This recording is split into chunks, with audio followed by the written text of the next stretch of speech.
Hello all, അങ്ങനെ മറ്റൊരു day in our life കാണാം. ഞങ്ങൾ ആദ്യമായി പോകുന്നത് സിംബിയോ വൈൽഡ് ലൈഫ് പാർക്കിലേക്കാണ്. അപ്പോൾ നമ്മുടെ ജോബൊക്കെ എങ്ങനെ ഈ ദിവസം എൻജോയ് ചെയ്തു എന്ന് നമുക്ക് നോക്കാം. ഒത്തിരി കാഴ്ചകളവിടെ കാണാൻ പറ്റും. ഒരു ആടിൻ്റെ തന്നെ ഫാം ഉണ്ടായിരുന്നു. ആടിന് നമുക്ക് തീറ്റ കൊടുക്കാം, അവിടുന്ന് തന്നെ തീറ്റ മേടിക്കാൻ കിട്ടും. അത് അടുത്ത് വന്ന് സ്നേഹത്തോടെ നമ്മുടെ അടുത്ത് വന്ന് നിൽക്കും. അങ്ങനെ അതിനകത്തൂടെ നമ്മൾ നടന്നാൽ നമുക്കറിയാലോ. അതുപോലെ തണലുള്ള മരങ്ങളൊക്കെ ആയിട്ട് നമുക്ക് ഒരു ക്ഷീണം തോന്നിക്കുകയില്ലായിരുന്നു. ഇടയ്ക്കിടയ്ക്ക് ഇരിക്കാനും റെസ്റ്റ് ചെയ്യാനുള്ള സ്ഥലങ്ങളുണ്ടായിരുന്നു.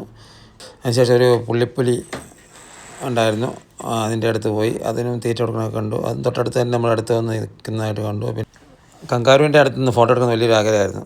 കങ്കാരു മെയിൻ ഇവിടുന്ന് പോയപ്പോൾ തന്നെ ഞങ്ങൾ പറഞ്ഞുകൊണ്ട് പോയോ കങ്കാരുവിൻ്റെ അടുത്ത് പോകണം, അതിനെ കെട്ടിപ്പിടിച്ച് ഫോട്ടോ എടുക്കണം. അത് ആദ്യം പ്രാവശ്യം നടന്നില്ല, രണ്ടാമത് വീണ്ടും ഞങ്ങൾ അവിടെ എത്തിയപ്പോൾ കങ്കാരു എല്ലാം അവിടെ ഉണ്ടായിരുന്നു. അപ്പോൾ അതിൻ്റെ കൂടെ നിന്ന് ഫോട്ടോ എടുക്കാനും വീഡിയോ എടുക്കുകയും ചെയ്തു വന്നു. പിന്നെ ഞങ്ങൾ അവിടെ നിന്ന് ഉച്ചയ്ക്ക് ഊണ് കഴിക്കാൻ വേണ്ടി പോയത് മലയാളി റെസ്റ്റോറൻറ്റിലാണ്, കായൽ റെസ്റ്റോറൻറ്റ് എന്ന് പറയും. വീണ്ടും ഞങ്ങൾ അവിടെ ഒരു പള്ളി സെൻറ്റ് മേരീസ് കത്തീഡ്രൽ കാണാൻ പോയി.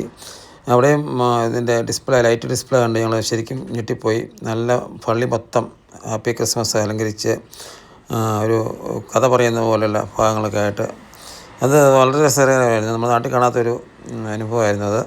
അങ്ങനെ എത്രയും ശരിക്കും ഞങ്ങൾ എൻജോയ് ചെയ്തൊരു ടൂറായിരുന്നു അത്.